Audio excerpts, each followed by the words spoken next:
Hello, everyone. This is the lecture for week 3 for English 1010.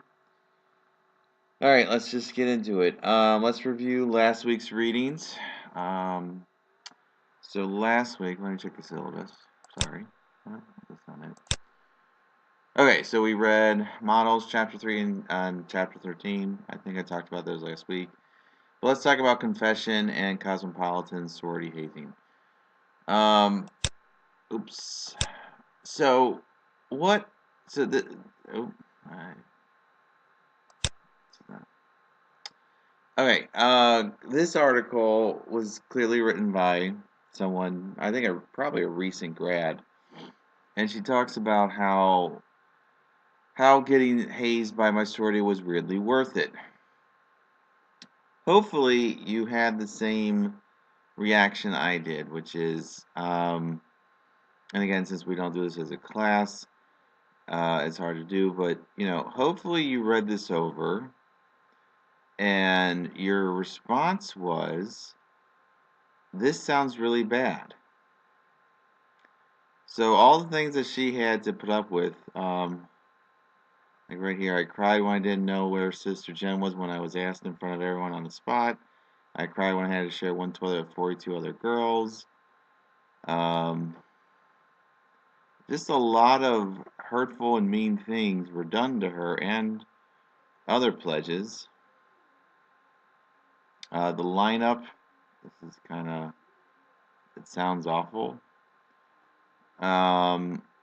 So it's kind of, hopefully you read this and you're like, well, where's your evidence that it was worth it? She really only has, let's see her, just a few paragraphs. Bonding was quick and intense. Okay, so you were having Stockholm syndrome, and you had some emotions for these horrible torturers of you. I mean, it just, and then she talks about what sororities do. All kinds of fun, Greek-oriented events, academic, philanthropic, sober, or drunk. Always kept me happily busy. Incredible network. So, ideally, you would have read this, and this is why I signed it, and you said to yourself, well, this author does not support her thesis at all. And again, I'm open to, if you think that she did, I mean, you could make an argument, but she gives more evidence why it's not worth it than why it is worth it. And that's kind of the point. That's why I kind of assigned the second assignment, which is, and also to show how someone can respond to an article, and that's what this author does. It allowed me to, I mean, she pretty much says what I just said. She quotes her, allowed me to bond. However, the rest of the piece details how she was forced to participate in a lineup, the notorious sorority practice which pledges are forced to strip down so that sisters can point out their physical flaws. So this article is really good at proving, I believe it's a woman, yes, her point, which is, and by the way, this is a good model of your, oh, I'm sorry, different class, but it's a good model of an essay in which you break down another essay. So if you ever have that assignment, this is a good example of that. I usually assign that in 1020. And then she gets into other things about hazing and so forth. So that, hopefully, you read them both, and hopefully you felt this one is a little bit better in terms of proving her point. Because frankly, the first author does not do a good job. It's interesting, that article. I mean, it's it's interesting because it's horrible what this woman went through, but in terms of making a good thesis, it's not very good. And that's how you got to review writing. It's all about the thesis. Does the article reinforce your thesis? That's all you're looking for, and that's all I'm looking for your essays. And again, your first assignment, the first major assignment, the illustration essay, pretty simple. Like, it doesn't have to be too complex. I'm going to talk about an outline tonight. or for this week, and hopefully you'll feel a little bit better about that. So that's what I was hoping you would get out of that. Hopefully you did. All right, announcements. So for week 3, you're reading Student Expelled. There should be a comma there. I'll fix that. Explanation of Hillary's emails. What happened to my commas? Oh well, I'll have to fix all that. 230 things Trump has said. ... And then a journal article. Simply, I paraphrase it as Jingle Bells. So like last week, so how this is going to work, I'm just going to introduce these articles. I'm not going to tell you exactly what I'm looking for you to see. Make notes. Hopefully you do connect with what I'm trying to get at. But the FAU student or student expelled, you know, I'm going to have quiz questions on it. So, geez, what is this? All these messages. A student was suspended because he refused to do assignment. Try to discern whatever facts you can get from that. Is all I can leave to that. Your next reading, a crystal clear explanation of Hillary's confusing email scandal. This should be helpful for you because actually it's funny. This is still brought up, the whole Hillary email scandal. So if you remember it, I mean, because it is recent memory, it was talked about during her 2016 run for president. This is a pretty good explanation of what it was and how it came to be. So, I want you to read it, and I want you to decide, because it was interesting, because Republicans thought this was a big deal because they didn't want her to be president, and Democrats did not think it was a big deal because they wanted her to be president. And what I would like for you to do is read this and decide for yourself, was it a big deal or not? So the other thing that we tend to do in this country, and I'm trying to teach you guys to not do, is we tend to abide by whatever group we're in. And that's how we think. You want to get away from that. You want to think for yourself and make your own determinations, your own conclusions about about anything, basically. So it'll be interesting what you think about this, because I think this is a really good explanation of it. And full disclosure, it is a bit of a liberal, i.e. Democratic, website. But it's still pretty honest. So, it'll be interesting what you think of it. And just because I like to give it balanced, this last, it's not the last article, but this last online it's not an article. It's, again, same website, Slate. But it's 230 things Donald Trump has said and done that make him unfit to be president. They started this actually during the summer of 2016. They kept on updating it. It was pretty funny. Like, they just kept on adding quote after quote after quote, So this has to do with the assignments. So, I mean, it's something you would just skim. It's quite fascinating what he has said over the years. And that's another thing. Like, look at the context. Look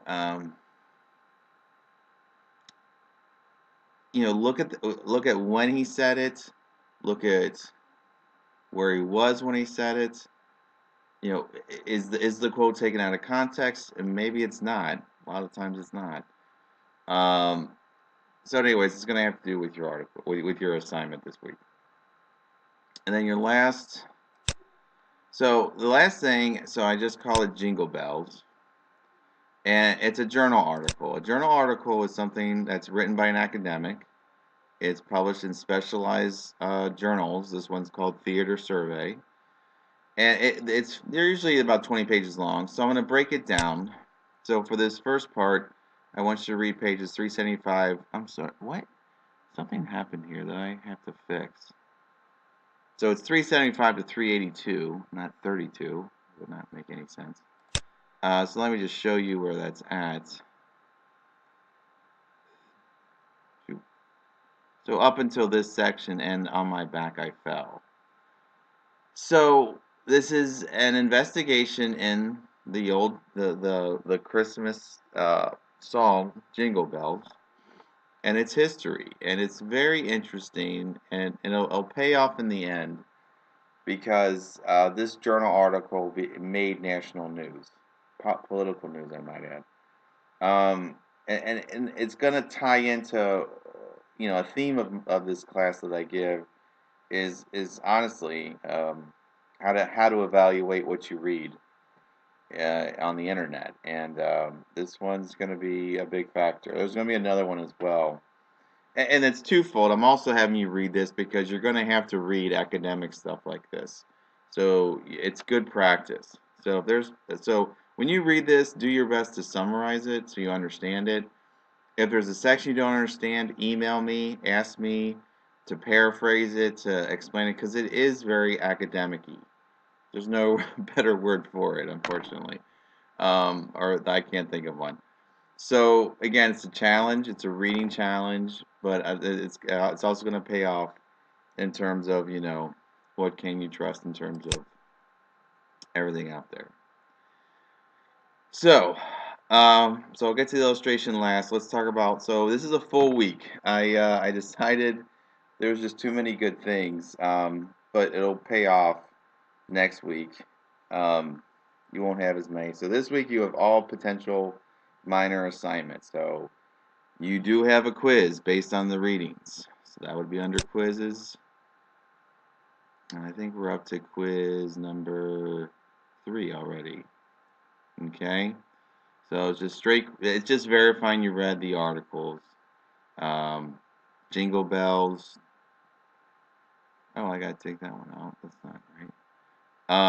The Hillary Clinton and then the Florida Atlantic part. So ignore that middle question because I made that to a whole assignment. So that's your quiz. Your discussion board. Oh, and I'm going to talk about discussion board, so I'll wait on that. Your assignment is not due till Saturday. And for this, I want you to peruse the many quotes from President Trump that Slate lists. Find one that you personally find offensive. And then here's the kicker. Explain why you find it offensive. You can't just say, it's wrong. That's wrong what he said.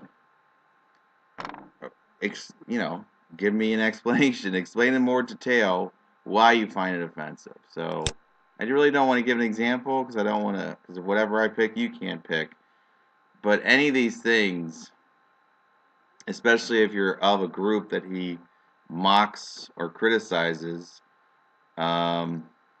you might find offensive. But again, explain why you find it offensive. See, people don't do that part. They don't explain why. They don't explain themselves well. And that's part of college. That's part of teaching you how to do that. What is upsetting about it. So now, if you truly do not find any of this offensive, and that's your prerogative, number one, I would say reach out to me. But I will, yeah. So let's just leave it at that. Definitely reach out to me, and we'll figure something out. But I've assigned this in the past, and pretty much everyone, even fans of Trump, do find something offensive. I mean, it's not, and I don't mean to pick on Trump. I mean, I'm sure Hillary has said things that were offensive to fans of her. So but if you really can't find anything, talk to me, and we'll work something out. All right, so that is due Saturday. So now your discussion board. So now that we're past the tell us about yourself, your discussion board will not be under discussion board. This caused a lot of confusion in my other class. So I want to emphasize this here. In fact, I think I spelled it out here. Complete the discussion board under my group. So I can't really show you this because you all would, I've divvied you all up into different groups. So when you click on this tab, my group, you will be in group 1, 2, 3, 4, or 5. I do that so it's just a smaller group and you don't have to read 20 other posts by someone else. So it just makes it a lot easier. Your discussion group under my group is, I want you, so I'm guessing a lot of you don't understand Hillary's emails. So in the same vein, so you can't do that one, write about a political scandal that you do not know much about. Write it in your own words, so like summarize it. So that's what we're working on here, is your ability of reading something somewhere else and then summarizing it so it makes sense. Because some of them can be very complicated. In fact, you may read and say, I don't understand why this is a scandal. But I mean, again, that's not the role. You're just summarizing it. Do not, though, copy and paste from the web. That would be plagiarism, which I know we haven't talked about yet. And I know I promised it. We will go over it soon.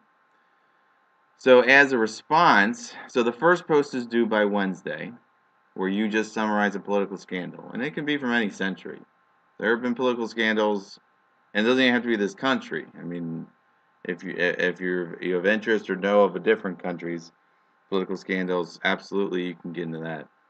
But as a response, comment on your own memories of the scandal or lack thereof. You know, again, any response. If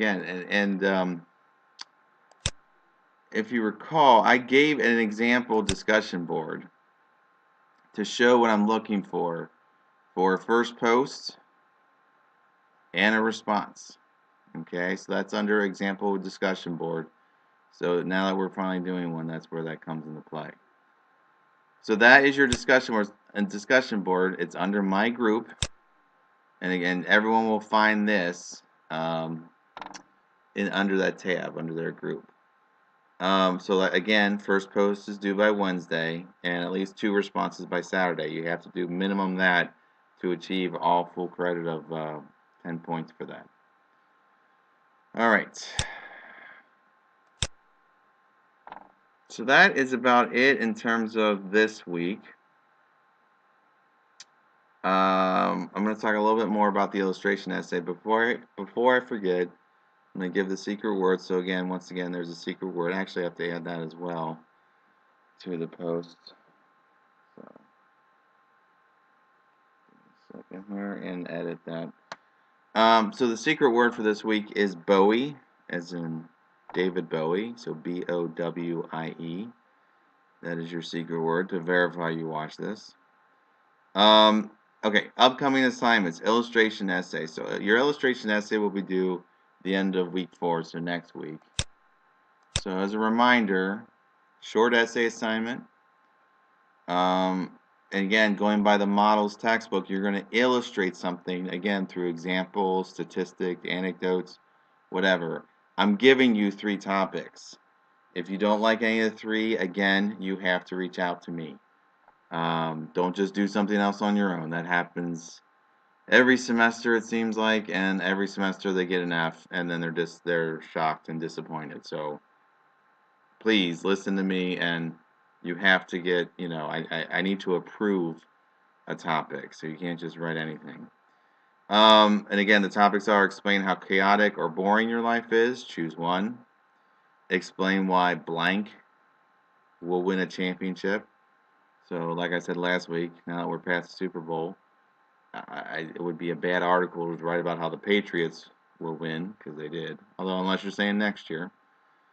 And this is what I'm going to give an example of an outline. Explain how the internet is good or bad. So, and then of course you finish it up with a conclusion. So anyway, I would do this in class when it's a face-to-face class. We would do an outline together. And this particular person decided to write about how the internet is good. So a basic, first of all, that is your thesis statement, although I would write it a little bit more interesting than just internet is good. That's kind of too simple, too curt, not a very good way. So like, you know, just engage the reader a little bit more so by saying, you know, despite all the criticisms that find social media and con artists and anything else on the internet, there are actually a lot of benefits that the you know, generations from the 21st century can really appreciate, and they take advantage of, and to better themselves. See, that's just a better. I mean, that's not perfect. I would certainly edit that down a little bit, but that's a thesis statement. So, but what are your examples? So we came up in this class, and you can use any of these if you're going to go with this topic, but you don't have to. Because again, I'm not saying this is a perfect outline. This is just something we brainstormed in a face-to-face class. So one way internet is good, you can connect people across the world. And that's true. In fact, I can attest to that. I just got prints from an artist I really like of his work. That I bought it from England. So I couldn't even imagine doing that 30 years ago. So that's where he lives in England, but because of the internet, he has a website, he has a store, and I would have never even known, because this is a guy I would never meet like at a convention or something like that. So yeah, it's amazing what you can do. And if you are someone from another country, you can actually speak and see them over a computer. Whereas again, 30 years ago, just a phone call would be like $100 for like 30 minutes, if that. I don't know. I don't even know how much it would cost. So that is an amazing thing. Another thing, easy access to information such as weather, news, traffic, locations, language. That's very true. I mean, that's just a fact. We have instant access to what I call superficial information, just very basic. What's the weather like? What are the hours of this particular store? Um, how's traffic? Stuff like that. So, and it's 24/7. Oh, in fact, with all the school closings, someone actually, they said it on Twitter, I think, is that, they're, it's just one of those things, generations critiquing other generations, but I don't think they were critiquing per se. But anyway, they were just saying kids today don't know what it's like to be waiting at home, listening to the radio or watching TV and hoping your scroll comes across the scroll bar saying your school is closed. I mean, yeah, it's true. You do not know what it's like, because now you go to the school's website and they tell you. Try see you saw right there, or better yet, they communicate with you. You got a text message. I got a text message. I got an email. I even think I even also got a phone call. So it's just, yeah, it's better. It's great. So, and then our third topic or example, I didn't write much here, so I don't know if we had a good discussion, but enhanced education. I guess we're referring to online education. And I can attest for that. I was a student in an online school, and it was amazing. It was great that I didn't have to drive somewhere, and I still got a full degree going to just online classes. So, yeah, it's great. So absolutely, you can make an argument the internet is good. You could also make a strong argument the internet is bad. I just was talking about that in the class I taught today. So again, you just need to isolate what examples you're going to support your point, and then a little bonus. Again, I'll go with sports. If you're going to prove why, so let's go. Let's be hopeful. The Indians will win the World Series this year because they have a strong pitching lineup. Okay, well, explain that. What do you mean by that? How strong are they? Show me their records. Show me their arm strength. Show me, how good they are. That's what you do. That's how you make an argument. That's how you prove yourself. That's how you prove your thesis, I should say. But then, last but not least, then you have to explain yourself. Give a conclusion. Summarize. So, a conclusion, you do repeat the thesis. And then you also, but just say a little bit more. So again, check out your textbook on what they have suggestions for that. And again, we can talk about that more next week if you still have questions. But the main thing is start writing. The worst thing about writing assignments is people procrastinate. So please don't. If you want me to look at a draft, I'm more than willing. Just email it to me. We also have writing centers. If you have access to our campuses, check out those hours. So that's what you can do there. Okay. All right. So that's about it for this week. Again, a full week. You do have all 3 minor assignments. Please be aware of deadlines. First posts of discussion boards are due by Wednesday. Quizzes are due by Thursday. Assignments are due by Saturday. The 2 responses in a discussion board is due by Saturday. But again, when we say discussion board, we mean in my group. So hopefully that is clear. All right, so that's it for this week. Have a good rest of the week. We'll see how we go. I'll probably send an update, especially since this is our first real discussion board under groups. So just like last week, I'll send another update to remind everyone. It seemed to help some people. All right, so have a good week. Email me if you have any questions.